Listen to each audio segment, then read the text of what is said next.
펜트하우스 3 오프닝 분석입니다. 헤라 팰리스를 상징하는 헤라 여신상이 금이가 있습니다. 펜트하우스 로고 타이틀도 이전 시즌들의 로고 타이틀들이 매끄러웠던 것과는 달리 얼룩이 져 있습니다. 등장인물들을 상징하는 조각상들 역시 이전 시즌의 오프닝에서는 하얀색으로 깨끗했던 반면 모두가 얼룩져 있죠. 이러한 조각상의 변화는 헤라 팰리스의 쇠락과 지금까지의 등장인물들 모두가 죄를 지어 깨끗하지 못하다는 걸 은유합니다.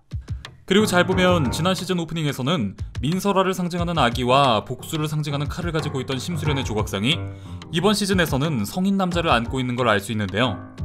이 남자 조각상은 깨지고 부서져 있습니다. 이는 시즌2의 마지막 장면, 노인으로 분한 주단태에 의해 폭탄 테러를 당한 로건리로 볼 수 있을 것 같습니다. 2021 포브스 선정 폭탄 테러를 당했지만 아무도 그의 생존을 의심하지 않는 사람 1위에 오른 로건리라곤 하지만 이 조각상의 양다리가 모두 깨져 없는 것을 보면 시즌3에서 로건리는 그 폭발로부터 생존했지만 영영 다리를 쓰지 못하게 되지 않았을까 예상해봅니다. 그 다음 장면이 바로 누군가 들고 있는 장미꽃 한 송이인데요. 바로 전 장면을 보면 심수련의 조각상이 안고 있는 남자 조각상이 한쪽 팔을 아래로 늘어뜨리고 있는데 이때 잘 보면 그 손에 잎이 보이죠? 바로 다음 장면에 장미꽃의 잎입니다. 지난 시즌 마지막 화에서 심수련은 기적같은 사랑이라는 꽃말을 가진 파란 장미를 로건에게 선물하려 했지만 끝내 전해주지 못했죠. 시즌3 오프닝 속 부서진 남자 조각상이 들고 있는 장미꽃은 바로 이때의 파란 장미일 테고 그렇다는 건 이 남자 조각상이 로건리가 확실하다는 거겠죠. 바로 다음 장면은 부서진 사자상입니다. 사자는 주단태 소유의 회사 JK 홀딩스의 상징인 동물이었습니다. 즉 이 부서진 사자 조각상은 주단태의 부서진 자존심을 상징합니다. 그 다음으로 나오는 주단태의 조각상, 잘 보면 그 왼쪽 가슴이 깨져 있는 걸 확인할 수 있는데요. 이는 자신의 손으로 자신의 유일한 사랑 나에교를 죽였다는 사실을 뒤늦게 알고 부서진 그의 심장을 상징합니다. 그 다음으로 보이는 새로운 조각상들, 유동필과 백준기의 조각상의 장면인데요. 유동필은 망치를 들고 있고 백준기는 긴 지팡이를 들고 있습니다. 헤라 팰리스라는 이름을 생각해보면 역시나 그리스 신화로 생각해보지 않을 수 없죠. 망치는 대장장이의 신 헤파이스토스의 상징입니다. 헤파이스토스는 헤라의 명으로 그를 데리러 온 전쟁의 신 아레스와 맞붙은 적이 있는데 이때 헤파이스토스는 그의 화염으로 아레스를 처참하게 퇴폐시킵니다. 헤파이스토스의 또 다른 이름은 불카누스, 바로 화산을 뜻하는 볼케이노의 어원이 바로 헤파이스토스의 로마식 이름인데요. 대장장이의 신이기도 하면서 화산의 신이기도 한 헤파이스토스는 전쟁의 신 아레스를 이긴 신 중 한 명입니다.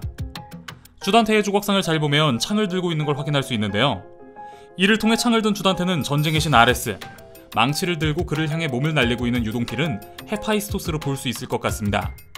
그리스 신화의 헤파이스토스 전승대로라면 유동필이 시즌3에서 주단태에게 큰 한방을 먹일 것으로 유추할 수 있는 부분입니다. 그리고 백준기가 들고 있는 지팡이를 잘 보면 두 마리의 뱀이 휘감고 있는 것을 알 수 있습니다. 그리스 신화 속 전령의 신 헤르메스의 지팡이 카두케우스가 바로 이렇게 두 마리의 뱀이 휘감겨 있는 모습이죠. 그리스 신화는 온전히 하나의 오리지널 신화라고 볼 수 없고 당시에 다양한 전승들이 섞여 만들어진 신화인데요. 헤르메스의 지팡이 카두케우스는 메소포타미아에서 먼저 쓰인 상징으로 처음에는 양 가지가 꼬인 지팡이였습니다. 이는 맨 처음 우호의 상징이었는데 이후 두 마리의 뱀으로 표현되면서 뱀이 땅속과 땅 위를 다닌다는 특징을 따라 저승과 이승, 이쪽 저쪽 마음대로 오갈 수 있는 전령의 신이자 그리스 신화의 저승사자라고 할 수 있는 헤르메스의 상징이 됩니다. 이쪽 저쪽 마음대로 다닐 수 있는 헤르메스의 특징과 이 카두케우스 지팡이의 기원이 우호의 상징이라는 점을 보았을 때 백준기는 주단태와 심수련 로건리의 편을 왔다 갔다 하지만 결국에는 심수련과 로건리의 우방으로 그려지지 않을까 예상해봅니다. 그리고 마지막으로 산산조각나며 부서지고 결국 추락하고 마는 헤라상, 이는 시즌3에서 보여질 헤라 팰리스의 몰락을 암시합니다. 자, 여기까지 펜트하우스 시즌3 오프닝을 저희 뇌피셜로 분석해봤습니다. 영상 재밌게 보셨다면 구독, 좋아요, 알림 설정 한 번씩만 부탁드릴게요. 감사합니다. 그럼 지금까지 뇌피셜의 한계를 모르는 명탐정 뇌피셜로 미노타우루스였습니다.